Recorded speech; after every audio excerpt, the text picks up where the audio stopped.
Bismillahirrahmanirrahim. Elhamdülillahi Rabbil alemin vel akibetu lil muttaqin.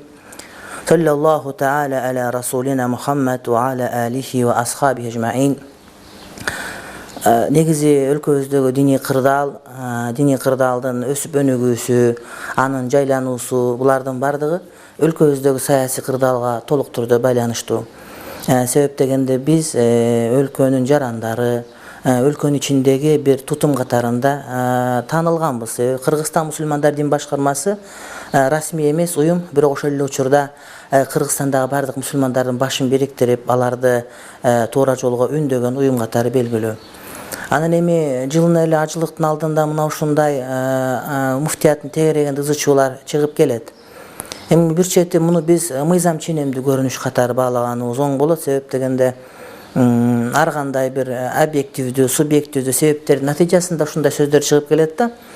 Бир тарабы кызыл кекиртек кыйла жерге секиртет деген сөзгө шоона кармап келсе, экинчи тарабы түшүнбөстөн келет. Бирок биз Кудай астында, журт астында мактанып айта турган нерсе былтыркы ажылык биздин кыргыз ислам тарыхында болуп көрбөгөндөй бир тазалыкка жетишти. Мисалы үчүн былтыркы ажылык боюнча массалык маалымат каражаттар эч нерсе жазган жок. Уурдалып кетти, сатылып кетти деген. Чындыгында ошондой болду. Биз көптөгөн иштер жасадык, Кудай тааланын буйругу менен. Бул биздин ажылык саясаттагы реформалык иштерибиз 3 жылдык программа менен болгон. Биринчи жыл ийгиликтүү аяктады. Экинчи жылда ийгиликтүү уланууда, 3 жылдан кийин бул жанагы Туркия сыяктуу, Малезия сыяктуу өлкөлөрдүн катарына кошулабыз деген үмүтүм бар. Ал эми кээ бир адамдар ошол жанагы бир өткөрүп жүрсө бир өткөрбөй берет дегендей, же болбосо моз күдөгү каткырса кич күдөгү ырсаят болуп дегендей. Айтор ушундай бир эме менен мындай чуулганга жаралган адамдар дагы бар дагы, чуулган кылып турушат да. Аны кадимки эле сөз катары түшүнсөк болот. Эми адам табиаты ушундай, ай канчалык жарык бит ошончолук катуу өрөт, же болбосо мөмөлүү даракка таштыргытылат дегендей эле кербез. Ошондуктан ажылыктын тегерегинде болгон ызычууларга мен эч кандай бир көңүл бурбайт элем жана аны мыйзам ченемдүү көрүнүш катары кабылдайт элем. Азыркы учурда Түркия өлкөсүндө ушул боюнча мындай ажылыкта чыр чатак жок. Себеп дегенде аларда мындан 50 жыл мурда ушундай болгон биздин башыбыздан өткөндө. Анан ажылык умра борбор сыяктуу түзүлүп, ошол ишин аткарып, бардыгы мындай бир тунуктук менен шафафия же прозрачность деп коебуз. Болгондон кийин азыркы учурда бул кадимки эле көрүнүшкө айланып калды. Мисалы үчүн намаз окуганда эч кандай сөз сүйлөбөйт го. Ошол сыяктуу эле. Демек ажылыктагы 3-4 жылдын ичинде насип кылса ушундай абалга келет. Ошону менен ажылык маселесиндеги проблемаларга чекит коебуз деген маселе. Чындыгында ажылык биздин өлкөбүздөгү мына бажы системасынан кийин эң бир коррупциялашкан система болуп келген. Биз муну жолго сала алдык деп мындай Кудай астында оозуму кери ачып айта алам. Ал эми кээ бир дин аятчылардын ортосунда, кээ бир ошол молдокелердин ортосунда карамыш карылап кетти, молдолордун селдесине чок түштү деген сөздөр айтылып жүрөт. Бул жанагы Самаркандты сел алыптыр, Саманды сел алыптыр десе Самаркандтын өзүн сел алыптыр деген сыяктуу көбүртмө жабыртмалар менен ушундай болуп, ага тилекөтө каршы кээ бир биздин журналисттерибиз дагы май сеп, чыракка май тамызгандай болуп атышты да. Чындыгында иш болгон жерде карама каршы пикир сөзсүз түрдө болот. 5 кол бирдей эмес. Иштин алдыга жылуусу үчүн, Кудайдын астында ишти таза аткаруу үчүн ар бир молдеке өзүнүн бир акыл эсине, илимине жараша пикирин айтышы мүмкүн дагы. Жумуш ичинде пикир келишпестик болот. Бирок ошол пикир келишпестик бизди мындай бир туугандык мамиледен ажыратпоосу керек болот. Чындыгында Кыргызстандын бардык жериндеги бардык молдокелер менен мен эч кандай бир саламым түз азырга чейин, Кудайга шүгүр, кээ бирлер мүй бүлөлүк катташыбыз бар. Биздин жумуш арасындагы, жумушту ийгиликтүү болуусу үчүн болгон аракеттеги пикир келишпестиктер биздин бир туугандык мамилебизге, адамдык, инсандык мамилебизге тез таасирин тийгизбеш керек. Тийгизген дагы жок деп айта алар элем.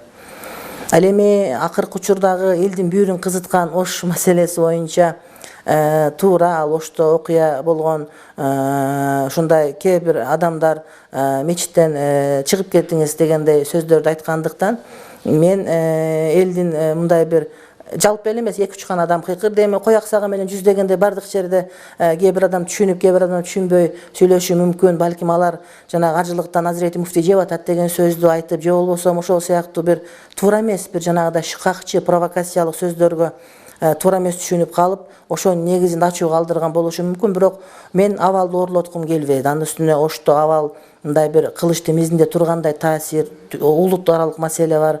анан жанагы адамдар урушуп аткан болсо, демек да улут аралык маселе болуптур деп ушундай бир чок чыгып кетпесин деген таризде мен мечитте жума намазга 5 мүнөт калганда мечиттен чыгып кеттим жанымдагы жардамчыларым менен. Андан кийинки дагы эле Ош шаарында эң чоң мечиттердин бири Бакый мечитине барып жума намаз өткөздүм. Эми бул тарыхта боло бере турган нерсе. Айрыкча кыргыз коомчулугунда президенттер кубаланып, муфтилер уурдалган өлкөдө мындай бир азыраак сөздөрдүн чыгып тургандагысы, бул биздеги дагы деле болсо демократиянын бар экендигинен, бизде дагы деле болсо сөз эркиндиги бар экендигинен, бизде дагы деле болсо адамдарды өздөрүнүн пикири үчүн, айтылган сөз үчүн куугунтуктоо жок экендигинен, дагы деле болсо бизде чыныгы бир эркиндиктин бар экендигинен кабар берген көрүнүш катары баалаш керек. Бул биздин тарыхта же болбосо бүтүндө ислам өлкөсү болгон өлкөлөрдүн өзүндө деле кээде мындай бир кээ бир адамдарга жакпай калган учурда өздөрүнүн пикирин мындай бир туура эмес формада жеткирип алуулары мүмкүн да. Ошондуктан аны биз туура түшүнүп кабылдообуз керек. Аны кечире билген үйрөнүшүбүз керек. Себеп дегенде пайгамбарыбыздын сөзүндө кимде ким кечирбесе, ал адам кечирилбейт деген пайгамбардын осуяты бар. Мен ла ярхам ла юрхам.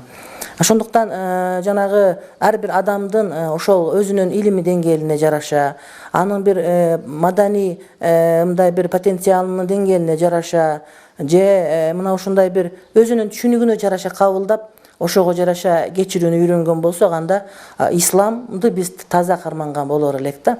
Ошондуктан мен эч кимди күнөөлөй албайм. Эми кээ бир адамдар ызасына чыдабастан, балким аура ошондой болуп калган, айрыкча ош жергесинин адамдардын психологиялык жактан жабыркап турган коомчулукта мына ушундай. Бирок ал жердеги адамдардын 97-98%-ынын бардыгы эч кандай буга маани беришкен жок. Жума намазды окусак дегенде таасир калтырды. Мен ушул жерден пайдаланып Оштук бир туугандардын бардыгына ыраазылык билдирер элем. Пайгамбарыбыз саллаллаху алейхи ва саллям Таиф шаарына барган учурда ал адамдарга жакшылыктын үрөнү сеп, адамдарга бир жакшы сөздөр тартуулап барган учурда да пайгамбарыбызды таш менен уруп кубалап чыгышкан учуру болгон.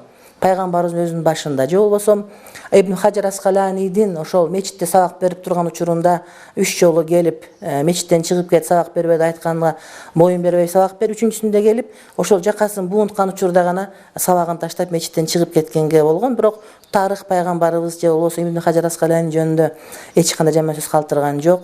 Кояксага менен жүздөгенде биз кыргызбыз, биз кыргызстандыкпыз, биз мусулманбыз. Ошол пайгамбарыбыздын доорунда, сахабалардын доорунда деле кээ бир кемчилик кетирген инсандар болгон. Бирок адашкан, айыбы жок, кайтып үйрүн тапкан соң деп дайыма бир туура жолго багыт берген инсандар. Биз сөзүбүз менен эле туура жолго келгиле деп айтып бербестен, өзүбүздүн кылган ишибиз менен дагы үлгү болушубуз керек. Кээ бир учурларда чындык сен тарапта болсо деле ошол чындыкты айтуунун кажети жок болот. Балким ошол абал тынчтанып калуубуз үчүн ошол жерден унчукпай кетип калуунун өзү пайгамбарыбыздын сүннөтүн аткарууга тете болгон болот. Сөзсүз түрдө сен тарапка айтылган сөздөрдүн бардыгына жооп берүү дагы милдеттүү эмес. Себеп дегенде тарых өзү таразалайт, күндүн өзү дарылайт, убакыттын өзү дарылайт. Адамдардын бир акыйкатты билип турат деп айтар элем.